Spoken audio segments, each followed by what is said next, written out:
오늘도 이렇게 직접 나와서 또한 영상으로 예배드리는 여러분들에게 하나님께서는 좀 함께하기를 간절히 기원합니다. 11월 감사의 달 이제 마지막 주입니다. 지난주에도 이미 우리가 추수감사주의를 통해서 하나님께 감사하는 내용들을 생각해보고 은혜를 나눴습니다. 조금 전에 박 장로님 기도하실 때에 추수감사주일만의 감사가 아니라 1년 내내 하나님 앞에 감사하게 해달라고 그렇게 기도도 하셨는데, 우리가 오늘 다시 한번 감사에 대해서 좀 생각해 보면서 은혜를 나누려고 해요. 과거 30-40년 전에 비해서 우리의 생활 여건이 참 좋아졌습니다. 많이 윤택해졌고 문화적으로도 많은 혜택을 우리가 받고 있어요. 그런데 사람들의 감사는 점점점 줄어드는 것은 아닌가, 또 그 반면에 원망과 불평은 자꾸 늘어나는 것이 아닌가, 그런 생각을 해봐요. 이게 비단 안 믿는 또한 불신자들만의 문제가 아니라 믿는 우리에게, 믿는 성도에게도 이런 현상이 나타나는 것은 아닌가, 그런 생각을 해봅니다. 저는 그렇게 설교를 썩 잘하는 것은 아닌데 오늘은 더 쉽게 좀 한번 생각을 해보려고 하고, 오늘은 조금 자료를 가지고 얘기를 좀 해보려고 해요. 목회 데이터 연구소라고 하는 곳에서 금요일마다 이렇게 자료들을 보내주는데 두 주 전에 온 자료가 주로 감사와 관계된 그런 자료였습니다.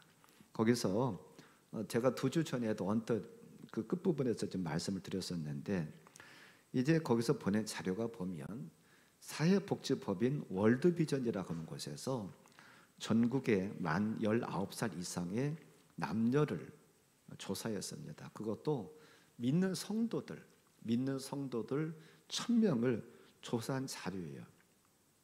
감사에 대한 얘기만 주로 물어봤습니다. 그래서 거기 물어봤더니 첫 번째가 뭐였느냐 하면, 평소 감사하는 마음을 느끼고 살아갑니까? 라고 물었어요. 그랬더니 지금 이런 결과가 나타났습니다. 뭐라고 그러느냐 하면, 전혀 못 느낀다고 하는 분이 1%, 별로 못 느낍니다 라고 하는 분은 6%, 그 다음에 가끔 느낍니다가 52%, 거의 반절 이상을 차지하죠. 그리고 40%만이 항상 느끼고 살아갑니다 라고 얘기를 하는 거예요. 그래서 항상 감사를 느끼고 살아가는 성도는 10명 중에 4명에 불과하고 6명은 가끔이라더니 난 느끼지 못합니다라고 그렇게 생각하고 살아간다는 거지. 이것은 어찌 보면 참 마음 아픈 것이 아닌가, 그런 생각을 해봐요. 그러면 우리는 왜 감사하지 못하고 살아갈까? 왜 감사하지 못할까? 이렇게 지금 40%만이 매번마다 감사합니다라고 얘기를 했는데, 왜 그러면 60%의 사람들은 매 순간마다 감사하지 못하고 살아갈까? 저는 그 이유를 이렇게 얘기를 하고 싶어요. 그것은 우리의 감사가 조건적이고 또한 상대적인 감사이기 때문에 감사하지 못한다라고 얘기를 하고 싶어요. 자, 두 번째 자료를 보기를 원하는데, 두 번째 자료는, 그러면 당신이 감사하지 못한다고 그러는데, 감사할 마음을 느끼지 못한다고 그러는데 왜 감사하지 못합니까? 라고 물었어요. 그랬더니 42% 사람들이 감사할 일이 없습니다. 감사할 일이 별로 없습니다. 42%가 그 대답을 했다고 그래요. 이 자료는 제가 2주 전에도 한번 말씀드렸었던 겁니다. 이렇게 직접 보여드리는 않았지만, 그러니까 그냥 말로 제가 한번 얘기를 했었는데, 그 다음에 27% 사람들이 좋은 일이 있긴 있지만 운이 좋아서 때가 잘 맞아서 일어난 것이지 그게 무슨 하나님께서 하신 것이라든지 아닙니다. 운이 좋아서 27%, 그 다음에 16%의 사람들은 좋은 일은 있긴 있지만 그게 내 노력으로 내가 열심히 노력한 그것 때문에 그런 일이 내 능력으로 된 것입니다라고 16%의 사람들은 대답을 했다고 그래요. 그리고 나머지 19%는 감사한 것에 대해서 전혀 생각해 본 적이 없습니다. 이게 지금 안 믿는 안 믿는 불신자들을 대상으로 설문조사한 것이 아니라 믿는 성도들을 대상으로 했는데도 불구하고 이런 결과가 나왔다고 하는 것입니다. 참 어찌 보면 마음 아픈 것이죠. 그런데 이미 하나님께서는 사도 바울 선생님을 통해서 무슨 말씀을 주셨느냐 하면 디모데후서 3장 1절과 2절 말씀을 보니까 너는 이것을 알라. 말세에 고통하는 때가 이르러 사람들이 자기를 사랑하며 돈을 사랑하며 자랑하며 교만하며 비방하며 부모를 거역하며 감사하지 아니하며 거룩하지 아니하며, 즉 사도 바울 선생님께서 디모데에게 보낸 편지에서 말세가 되면 이런 일이 있을 것이다 라고 말씀하신 것이 조금 전에 읽어드린 말씀입니다. 뭐라고요? 자기 자신을 자랑하고 돈을 사랑하고 교만하고 비방하고 부모를 거역하며 감사하지 않는데요. 이게 어찌 보면 말세의 특징이라고 하는 거예요. 우리가 살아가는 지금 이 시대가 사도 바울 선생님께서 디모데에게 주셨던 말씀, 말세는 이런 일이 있을 것이다 라고 했었던 그 시대가 아닌가 그런 생각을 해봐요. 그러면 왜 우리가 살아가면서 감사하지 못할까? 조금 전에도 잠깐 말씀드렸던 것처럼 우리의 감사가 조건적이고 상대적이라고 하는 거예요. 그렇기 때문에 우리는 감사하지 못한다는 거죠. 왜 무슨 말씀이냐면 조건적이라는 얘기는 어떤 것이 이루어져야 됩니다. 내가 하나님 무엇을 주세요, 무엇을 주세요 하면서 기도했는데 그게 이루어지면 감사한 거예요. 그게 하나님 편에서 볼 때 좋은 것이든지 좋지 않은 것이든지 간에 내가 어떤 목적을 가지고 기도했는데 그 기도가 이루어지면 감사한 것이고 이루어지지 않았으면 감사하지 않은 거예요. 하나님, 우리 아들이 서울대 가게 해주세요. 나 하나님 어떤 돈을 좀 많이 주세요. 그래서 하나님께서 그 원하는 대로 돈을 주셨으면 감사한 것이고 내가 원하는 대로 주시지 않았다고 하면 감사하지 않는 거라는 거예요. 또 상대적이라고 하는 것은 무엇이냐면 비교한다는 거죠. 남들과. 내가 가지고 있는 것, 나만 가지고 있으면 귀한 거잖아요. 나만 가지고 있으면 감사한데 나만 가지고 있는 것이 아니라 다른 사람도 다 가졌어. 다 가졌어. 그러면 별로 감사할 거리가 없다는 거예요. 예를 들어서 이런 얘기죠. 내 손에 지금 무엇이 있어요? 예를 들어 가지고 떡 한 덩어리가 있어요. 그러면 이 떡 한 덩어리를 가지고 나만 가지고 있으면 이 떡 먹을 수 있는 떡 한 덩어리를 나만 가지고 있으면 감사한데 아니 옆에를 보니까 다 가지고 있네. 그러면 감사할 게 없다는 거죠.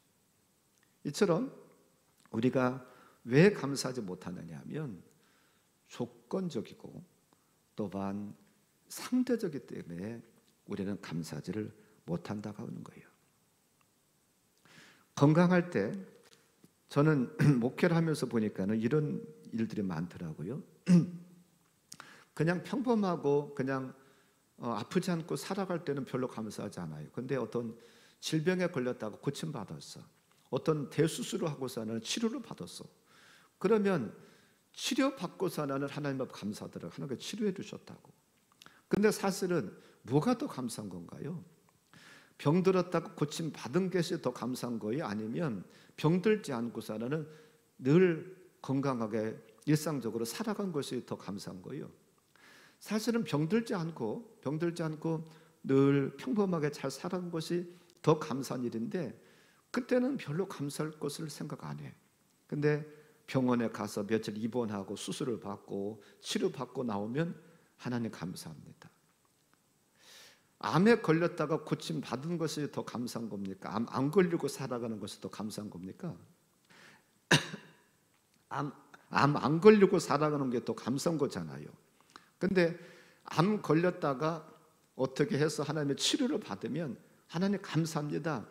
암을 물리쳐 주시고 암에서 해방되게 해주시고 치료해 주셔서 회복하게 해주셔서 감사합니다. 그래요. 근데 암 안 걸리고 평범하게 살 때는 그걸 감사를 안 해요. 왜 그럴까요? 우리 어찌 보면 눈이 우리의 어떤 감사를 바라본 눈이 잘못된 것은 아닌가 그런 생각을 해봐요. 사업에 꾸준히 잘 돼. 그때는 별로 몰라요 그것을. 근데 사업에서 실패해가지고 솔리 말해서 쫄딱 망했다가 거기서 다시 재기를 했어. 그러면 하나님께서 이 사업을 재기하게 해주신 것을 감사합니다라고 하거든요. 그러나 사실 더 감사한 것은 실패하지 않고 꾸준하게 잘 된 것이 더 감사한 것이 아닌가, 그런 생각을 해봐요. 고난 가운데서 당신이 감사 기도를 해본 적이 있습니까? 라고 물었어요. 또 설문조사에 고난 가운데 감사 기도를 해본 적이 있습니까? 그랬더니 여기 지금 나오네요. 전혀 한 적이 없습니다가 11%예요. 별로 한 적이 없습니다. 35%. 가끔 합니다가 44%. 자주 합니다가 11%.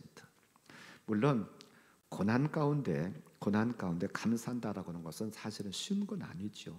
굉장히 어려운 것이죠.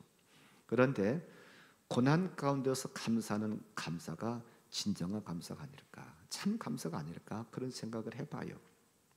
우리 인생에서 일어난 일들을 우리는 절대적으로 봐야 거기에 감사가 있습니다. 상대적인, 즉 남이 가졌으니까 나 하나만 떡 한 덩어리만 가진 게 아니라 다른 사람들도 다 떡 한 덩어리 가졌으니까는 나는 감사할 것이 없다라고 하는 거, 그게 아니라 다른 사람이 가졌든 안 가졌든 그게 아니라 나와 하나님과의 관계에서 하나님께서 내게 주신 거, 내게 하나님 떡 한 덩어리 주신 거, 그것이 감사한 거죠. 다른 사람이 떡 두 덩어리를 가졌던 세 덩어리를 가졌던 한 덩어리를 가졌던 혹은 없든지 간에 그게 아니라 나와 하나님과의 관계 속에서 절대자의 그분과의 관계 속에서 내가 가졌느냐 못 가졌느냐, 그걸 가지고 하나님한테 감사할 수 있는 것이죠. 지난 21일까지 다니엘 기도회가 있었습니다. 11일째 되는 날에 김희하 집사님이라고 하는 분이 간증을 했어요. 그랬는데 그분은 뭐 들으신 분은 알겠습니다만 그분은 어려서 보육원에서 자랐다고 그래요. 부모가 버렸는지 어쩌는지 모르겠지만 그분은 어려서부터 자기 부모 얼굴을 모르고 보육원에서, 옛날로 말하면 고아원이죠, 거기서 자랐다고 그래요.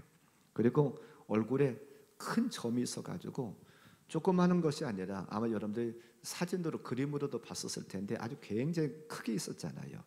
그리고 또한 한쪽에는 암이 발생해가지고 이 뼈를 다 드러냈다고 그러잖아요. 그래서 어렸을 때 아이들이 큰 놀림거리가 됐다고 그래요. 그런데도 그분은 뭐라고 고백하느냐면 감사가 능력입니다. 감사가 능력입니다. 한번 생각해 봐요. 부모가 누구인지도 모르고 사는 보육원에서 자랐어요. 그리고 내 얼굴에 큰 점이 있어가지고 뭐 혹같이 그렇게 큰 점이에요. 그게 있어가지고 아이들한테 늘 놀림거리가 됐어요. 그럼에도 불구하고 감사가 나올 수가 있을까? 감사가 나올 수가 있을까? 그분은 그런 가운데서도 감사가 능력입니다. 그러면서 굉장히 기쁘게 살아가는 그런 모습을 보면서 참 그분의 간증을 들으면서 여러 가지가 생각이 되더라고요. 나는 그래도 내 부모가 있어가지고 내 부모에게 엄마라고 아빠라고 부를 수 있는 부모가 있었다 그러는 것, 참 그것도 감사한 일이더라고요. 내 얼굴에 뭐 점이나 호기가 아니라 그런 것도 있어가지고 아이들한테 놀림거리 당하지 않은 것, 그것만 가지고도 참 감사한 일이더라고요. 또한 큰 집이 아니라 조그마한 집이라 할지라도 내 가족이 모여서 함께 식사를 하고, 또한 내가 저녁에 해가 지면 들어갈 집이 있다라고 하는 것, 집이 있다고 하는 것, 이게 얼마나 감사한 일이에요. 오늘 저녁에 이제 가서 혹시 대전역 거리급식 봉사하는 분들이 계시면 보겠습니다만, 물론 거기 와서 식사를 이렇게 배식을 받는 분이 다 그런 것은 아닙니다만 일부는 노숙자들이에요. 갈 집이 없어요. 저녁에 해가 저도 갈 집이 없어가지고 대전역에서 그냥 그 종이 상자 같은 거 피고서는 자는 분들, 또 그 지하도에서 자는 분들, 그런 분들이 많이 있습니다. 그런 분들 나와서 이제 저녁 배식을 받을 거예요. 이따 한번 여러분들 저녁에 한번 하시면서 한번 보시기 바랍니다. 냄새도 날 수도 있고요, 옷 같은 것도 허름하게 입고 오신 분도 있을 것이고, 참 우리가 가진 것이 없다, 하나님께 주신 것이 없다라고 하려나 모르지만 우리는 남들과 비교하다 보니까 받은 게 없는 것 같고 하나님께 하신 게 없는 것 같지, 우리가 찾아보지 않아서 그렇지 얼마든지 많이 있다라고 하는 거예요. 저는 많은 나라는 아니지만 해외 선교지 몇 나라를 좀 가본 적이 있어요. 근데 그런데 가보면 우리가 얼마나 행복한가, 얼마나 잘 사는가를 잘 알 수 있습니다. 언젠가는 필리핀을 갔었는데 선교지에 가면서 선교사님한테 그냥 가기 못하니까 뭐 좀 사가지고 가자니까 쌀을 사갖고 하면 제일 좋아한대요. 근데 쌀을 몇 푸대 사가지고 가지고 그것을 그냥 한 푸대씩 나눠주는 것도 아니고 그것을 덜어가지고서 하나는 한 1.5kg, 2kg 정도 이렇게 담아서 주더라고요. 그런데 그거 하나 받겠다고서는 교회로 온 분들이 한 200여 명 정도가 모여가지고 그걸 받아가는데, 제가 선교사님한테도 그런 얘기를 했습니다만 우리 한국에서 교회에서 쌀 1.5kg에서 한 2kg 정도 되는 거 나눠준다고 오라고 올까? 몇 분이나 올까? 그래 봤어요.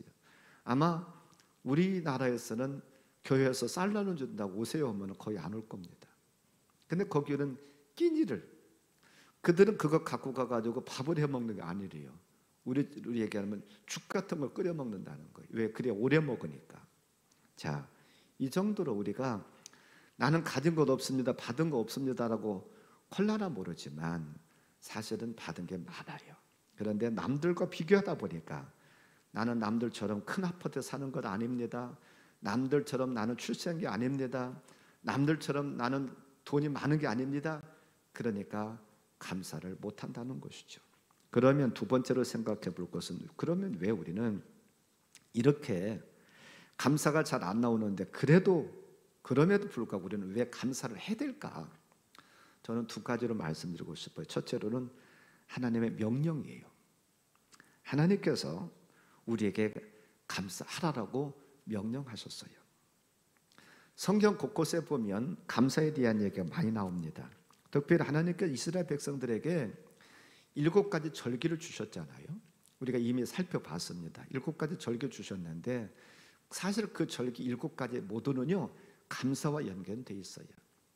6월절 같은 경우는 구원해 주신 것에 대한 감사, 애굽에서 나오게 해주신 것, 그리고 뭐 초실절이라든지 또한 맥주절이라 이런 것들은 농사를 짓고 거둔 것에 대한 감사, 다 감사가 포함되어 있습니다. 그래서 신명기 16장 16절에서는 이렇게 말씀합니다. 너희 가운데 모든 남자는 1년에 3번 곧 무교절과 칠칠절과 초막절에 내 하나님 여호와께서 택하신 곳에서 여호와를 배웁되 빈손으로 여호와를 배웁지 말고, 그렇게 말씀하고 있어요. 하나님께서 이스라엘 백성들에게 모든 남자는 1년에 최소한 3번은 감사해라. 최소한. 그게 명령입니다. 명령이에요. 그래서 우리는 감사할 수 있기를 바랍니다. 자, 두 번째 또 자료를 보면은요, 또 성도들한테 물었습니다. 데살로니가 전서 5장 18절 범사에 감사라. 이는 그리스도 안에서 너희를 향하신 하나님의 뜻이니라. 이 말씀을 가지고 물었습니다. 성도들한테 이 말씀 어떻게 생각하세요? 라고 물었더니 이렇게 대답을 했다고 그래요. 자, 거기 보면 자 31%만이 반드시 실천해야 되는 하나님의 명령입니다. 그렇게 대답을 했어요. 그리고 55% 반절 이상이 뭐라고 대답했느냐 하면 실천하라고 노력하라고는 그냥 성경의 메시지죠. 그걸 꼭 우리가 해야 되나요? 그 정도. 그 다음에 12%는 실천과 상관없는 그냥 선언적인 것에 불과합니다. 그렇게 대답을 했다고 그래요. 자, 이만큼 우리가 성도로서 살면서도 얼마만큼이나 감사하지 못하고 있는가, 또한 하나님의 말씀을 소홀하게 여기는가를 볼 수가 있습니다. 믿는 성도들조차도 반드시 해야 된다고 생각하지 않고 그냥 노력하는 것이죠. 그냥 상징적인 거요. 그렇게 더 많이 대답을 했다라고는 안타까움이 있습니다. 감사는 해도 되고 안 해도 되는 것이 아니라 반드시 해야 되는 하나님의 명령이라는 사실을 꼭 기억하길 바랍니다. 자, 두 번째로 우리는 왜 감사해야 될 것인가? 두 번째로는요, 감사는 인간의 도리라고 하는 거예요. 인간의 가장 기본적인 도리가 감사에서부터 시작된다는 거예요. 무슨 말씀이냐면 하나님께서 모세를 통해서 10가지 계명을 주셨습니다. 출애굽 20장에 보면 그 계명이 잘 나와 있어요. 첫 번째부터 네 번째까지 계명은 하나님과 인간 사이의 계명입니다. 그 다음에 다섯 번째부터 10번째까지 계명은 사람과의 관계 속에서 오는 계명이죠. 근데 사람과 오는 계명 중에서 가장 먼저 계명이 뭐냐면 내 부모를 공경하라는 거예요. 출애굽 20장 12절에 보면 내 부모를 공경하라. 그리하면 내 하나님 여호와가 내게 준 땅에서 내 생명의 길리라라고 말씀하고 있어요. 부모를 공경하라. 다른 말로 얘기한다고 하면 내 부모의 은혜를 알고 감사하라는 거예요. 부모를 공경하라. 부모의 은혜를 알고 감사하라는 것인데 이것은 인간의 가장 기본적인 도리지요. 나를 낳아서 길러주신 그 부모님의 은혜를 깨닫는다는 것은 사람으로서의 인간으로서의 도리입니다. 그걸 모른다고 하면 짐승과 같은 것이죠. 그런데 나를 낳아서 길러준 부모님의 은혜를 모르고 산다고 하면 하나님은 우리의 눈으로 보이지 않습니다. 부모님은 내 눈에 보여요. 내 눈에 보이고 그분들은 직접 나를 씻겨주시고 키워주시고 길러주신 것을 다 보고 자랐어. 근데 그분들한테도 그 감사할 줄 모른다고 하면, 그분들한테도 은혜를 기억할 줄 모른다고 하면 눈에 보이지 않는 하나님께 우리가 감사할 수 있을까? 오늘 저는 감사를 하나님과의 관계 속에서도 감사를 말씀드리지만 사람과의 관계 속에서도 감사를 말씀드리고 싶어요. 우리는 먼저는 하나님 앞에 감사해야 됩니다. 그뿐만 아니라 이웃과의 관계 속에서 내 형제들과 부모들과 또한 관계 속에서도 우리는 감사가 있어야 된다는 거예요. 그래서 인간의 도리다, 인간의 가장 기본적인 도리다라고 말씀드립니다. 세 번째로 그러면 우리는 무엇을 감사해야 될 것인가? 무엇을 감사해야 될 것인가? 이것도 저는 두 가지만 말씀드리고 싶어요. 첫째로는 가장 중요합니다. 우리의 감사할 것이 많지요. 많은데 가장 중요한 것은 하나님께서 저와 여러분을 불러주셔서 하나님의 자녀가 되고 우리가 구원받아서 천국의 소망을 두고 살게 하는 것, 그게 가장 감사한 일이죠. 아무리 이 땅에서 많은 것을 가지고 똥똥거리고 누렸다 할지라도 우리가 주님을 모르면 기업 백성이 됩니다. 얼마 전에 우리는 전직 대통령들이 세상을 떠나는 것을 봤어요. 근데 그 대통령을 떠나고 그들이 대통령이라는 자리에 있었을 때는 얼마나 큰 권력을 가지고 흔들었습니까? 그런데 세상을 떠날 때의 모습을 봐요. 어떤 분은 참 욕을 많이 듣고 떠난 분도 계시더라고요. 우리가 그들처럼 큰 권력을 가지고 있던 것도 아닙니다. 또 누구처럼 몇천억의 재산을 가지고 살아갔던 거 아니에요. 아무리 그런 권력을 가지고 있고 몇천억의 재산을 모았다 할지라도 죽음 앞에서는 다 놓고 가게 되어 있습니다. 그런 권력도 그렇고 재산도 그렇고 명예도 그렇고 다 놓고 떠나요. 떠난 다음에는 돈이 많았던 사람에게나 권력 있던 사람에게나 똑같이 찾아오는 게 있습니다. 내세에 대한 이야기, 구원에 대한 이 얘기가 찾아와요. 아닌 말로 돈 많이 버는 사람은 구원 안 받아도 되나요? 죄가 없나요? 또한 권력 있던 사람은 그 권력을 가지고 자기 영원히 살 수 있나요? 아니잖아요. 누구나 돈이 많던 권력이 있던 없던 간에 누구나 죽음 앞에서는 죽음 이후의 세상이 어떻게 펼쳐질 것인가는 다 우리 앞에 놓여져 있는 숙제입니다. 근데 우리는 그래도 하나님께서 저분들을 사랑해 주셔서 우리를 불러주시고 하나님의 자녀 삼아주시고 또한 그 일을 통해서 우리가 구원받았잖아요. 그러니까 감사한 거죠. 우리가 조금 전에 같이 봉독한 하박국 3장 17절 18절 잘 아는 말씀입니다. 17절 비록 무화과 나무가 무성하지 못하며 포도나무에 열매가 없으며 감람나무에 소출이 없으며 밭에 먹을 것이 없으며 우리의 양이 없으며 외양간에 소가 없을지라도 17절만 생각하면 이걸 가지고 감사할 수 있어? 우리의 대부분의 감사는 뭡니까? 나무에 열매가 있어야 돼요. 가을철에 무엇인가 거뒀어야 돼요. 밭에 가서 무엇인가 소출이 있어야 돼요. 외양간에 소나 양이나 풍족하게 있어야만 감사가 나와요. 근데 하박국 선지자는 뭐라고 그래요? 비록 없을지라도, 비록 그런 것들이 없을지라도 나는 하나님 한 분, 어떤 하나님이요? 나를 구원해 주신 한 분으로 나는 기뻐하고 만족한다는 거예요. 그것으로 나는 감사한다는 거예요. 18절, 나는 여호와로 말미암아 즐거하며 나의 구원의 하나님으로 말미암아 기뻐하리로다. 비록 내게 눈에 보이는 어떤 물질이 없다 할지라도 나는 하나님 한 분으로 만족합니다. 나를 구원해 주신 하나님, 그분으로 만족합니다 라고 하는 고백이요. 이사야 43장 1절과 2절에 보면 야곱아 너를 창조하신 여호와께서 지금 말씀하시느니라. 이스라엘아 너를 지으신 이가 말씀하시느니라. 너는 두려워하지 말라. 내가 너를 구속하였고 내가 너를 지명하여 불렀나니 너는 내 것이라. 내가 물 가운데를 지날 때에 내가 너와 함께함이라.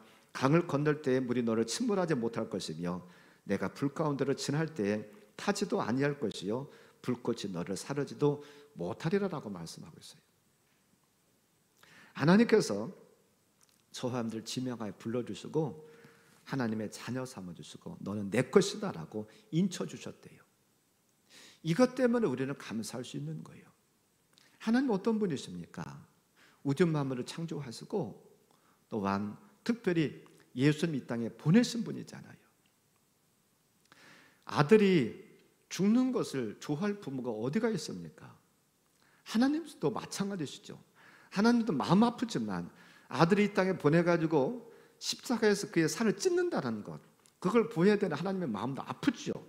그러나 온 인류를 사랑해서 내 아들 예수를 보내면 그를 통해서 온 인류가 구원받을 수 있다는 것을 생각하시면서 아들을 보내시고 우리를 그의 십자가를 통해서 구원해 주셨다는 거예요. 이게 다른 거 아무것도 못 가졌다 할지라도 이거 한 가지만 있어서도 우리는 감사한 거죠. 또한 2절에서 뭐라고 합니까? 내가 물 가운데로 지날 때 내가 너와 함께 할 것이라. 강을 건널 때 물이 너를 침몰하지 못할 것이고 내가 불 가운데로 지날 때 타지도 아니할 것이고 불꽃이 너를 사르지도 못하리라고 말씀하고 있어요. 왜요? 넌 내 것이다. 내 것이라고 하는 것은 그의 소유라는 거예요. 그의 소유는 다른 말로 얘기한다면 보호를 하신다는 거예요. 내 것이라고 하는 것은 우리가 애착이 있습니다. 내 것은 소중하게 여겨야 돼. 그렇잖아요. 하나님도 저와 여러분들을 그의 소유 삼아 주시고 보호하시고 지켜주신대요.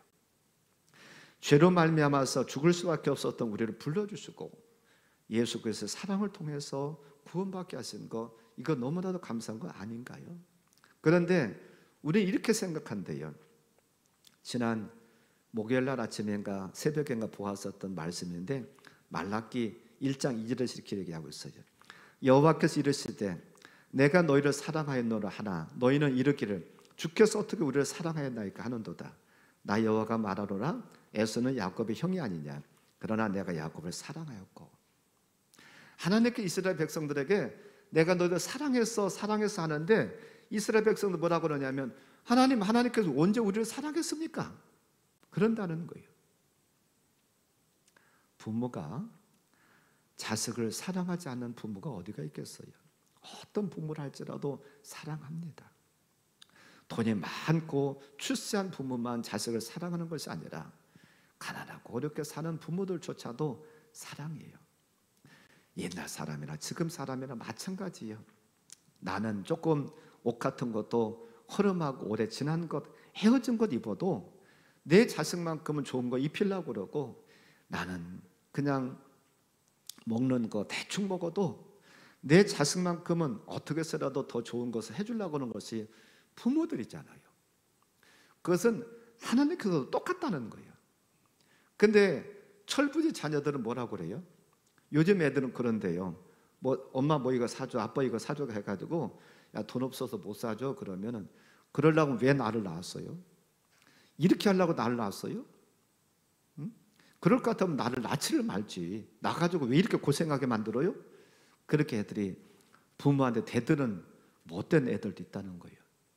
근데 그건 자녀의 자세가 아니잖아요. 그 돈이 없어가지고 해주지 못하는 부모의 마음은 얼마나 아프겠어요. 그런데 자식이 그것도 모르고서 나는 이거 안 해주면서 나를 못 일어났어요. 그건 철이 없는 것이죠. 그처럼 하나님께서 저와들 사랑해서 아들 예수님까지도 보내주셨는데도 불구하고 하나님이 뭘 사랑한 게 있어요? 하나님께 나한테 해준 게 뭐가 있어요? 그런다고 하면 우리도 철부지지요. 철부지지요. 우리는 예수님을 보내셔서 그분을 통해서 내가 구원받은 거 이거 한 가지만 갖고도 감사할 일입니다. 자, 두 번째로 왜 우리는 감사할까? 저는 생각해 볼 때에 주변에 좋은 분들 주신 거 이거 감사할 일입니다. 그래도 나한테 부모 주셔서 이 세상에 태어날 수 있었잖아요.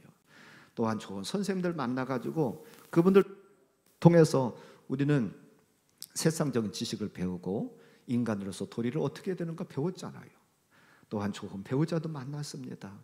또한 좋은 친구도 주시고 형제 자매 주시고 또한 이렇게 같이 신앙생활할 수 있는 성도들도 만나게 하셨잖아요. 이 모든 거 감사한 것 아닌가요? 그런데 또 거기 보니까 그 자료에 보니까는요, 감사를 표현하는 대상을 이렇게 해놨는데 보니까는요, 하나님 앞에 감사한 게 첫 번째고, 그 다음에 자료를 좀 보여주실래요?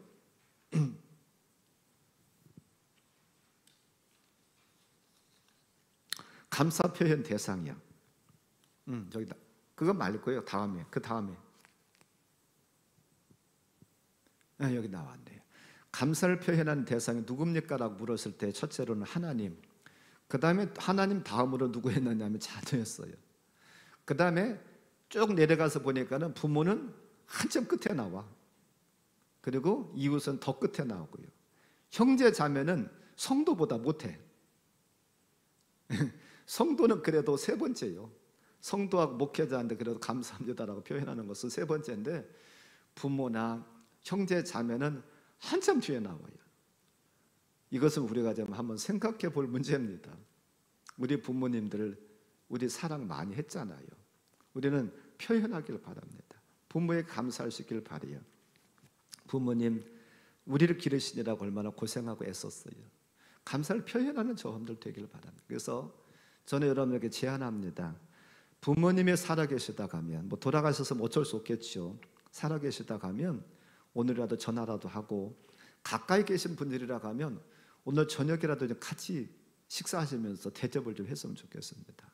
나를 낳아주고 이만큼 길러줬는데 내가 감사도 제대로 못하고 죄송하고 참 감사합니다 하면서 식사라도 좀 같이 하면 좋겠지 않겠나 그런 생각을 해봅니다.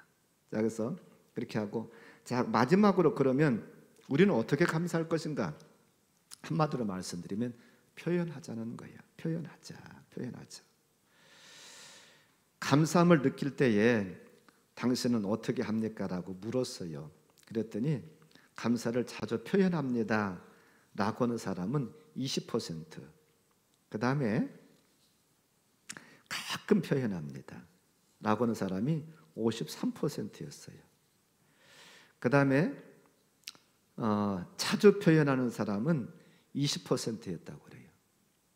우리는 자주 표현하길 바랍니다. 자주 표현해요.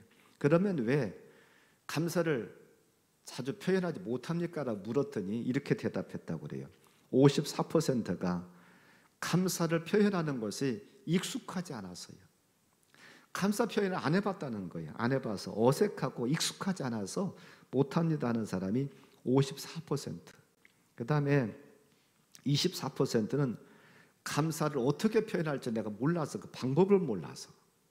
그 다음에 더 못한 것은요 21%는 내가 감사를 표현하지 않아도 상대방이 아니까요 꼭 그것을 내가 감사하다고 표현해야 되나요? 이건 조금 어처구니 없는 것 같아요. 우리가 이웃관계 속에서도 부모 자식 사이에서도 부부간에서도 감사를 표현해 주면 너무 좋잖아요. 물론 하지 않아도 감사라고 하는 것을 느낄 수도 있지만 내가 표현이 되면 더 좋잖아요. 어떤 분이 이렇게 얘기를 하대요. 노래는 불려지기 전까지는 노래가 아니고, 종은 치기 전까지는 종이 아니고, 사랑은 표현하기 전까지는 사랑이 아니다. 감사는 표현하기 전까지는 감사가 아니다. 그렇게 얘기를 하더라고요. 그게 참 의미가 있는 말 같아요. 아무리 곡을 잘 썼어도 누가 불러주지 않으면 그건 노래가 될 수가 없어요. 아무리 황금으로 만든 종이라 할지라도 누군가 쳐줘야지요. 그처럼 우리가 감사한 마음이 있어도, 사랑하는 마음이 있어도 감사해요 표현하지 아니하면 그건 감사가 아니래요. 우리가 감사를, 사랑을 표현하기를 바랍니다. 먼저는 우리가 하나님 앞에 감사합니다 우리가 표현할 수 있어야겠고, 우리의 주변에 있는 사람들에게도 감사를 표현할 수 있는 저와 여러분들 되길 바랍니다. 이제 시간이 많이 가서 어느 신앙인의 신앙 고백을 가지고 결론을 맺겠습니다. 어떤 분은 이런 고백을 하더라고요. 성냥불과 같은 것을 가지고 감사하면 하나님께서 촛불과 같은 것을 주시고, 촛불과 같은 것을 가지고 감사하면 하나님은 호령불과 같은 것을 주시고, 호령불과 같은 것을 가지고 감사하면 하나님께서는 전등불과 같은 것을 주시고, 전등불과 같은 것을 가지고 감사하면 하나님은 태양과 같이 밝은 것을 주신다. 우리가 감사를 표현할 때에 더 큰 감사가 할 일들이 생긴다는 거예요. 감사를 표현할 수 있는 저함들 되길 바랍니다. 수고했습니다, 감사합니다, 사랑합니다, 이런 말들이 하나님께도 많이 올려드리길 바라고, 내 주변에 있는 사람들에게도 감사를 자주 표현할 수 있는 저함들 되길 바라요. 아니 내가 표현하지 않아도 다 알 텐데 뭐 낯간지럽게 쑥스럽게 그러지 마시고 표현하길 바랍니다. 그래서 저와 여러분의 삶 속에 감사가 더 풍성해지는 놀라운 역사가 있기를 주님의 이름으로 간절히 축원합니다. 오늘 말씀 붙잡고 한 1분만 같이 기도하겠습니다. 하나님, 나는 지금까지 살아오면서 감사할 것이 없다고 생각했었는데 오늘 말씀 듣다 보니까 나도 감사할 것이 있네요. 내가 감사를 제대로 표현하지 못했던 것 주님 용서해 주시고, 또 하나님께 뿐만 아니라 내 이웃에게도 감사를 표현하지 못했었는데 용서해 주시고 앞으로는 잘 표현하면서 살게 해주세요. 한 1분만 같이 기도하겠습니다.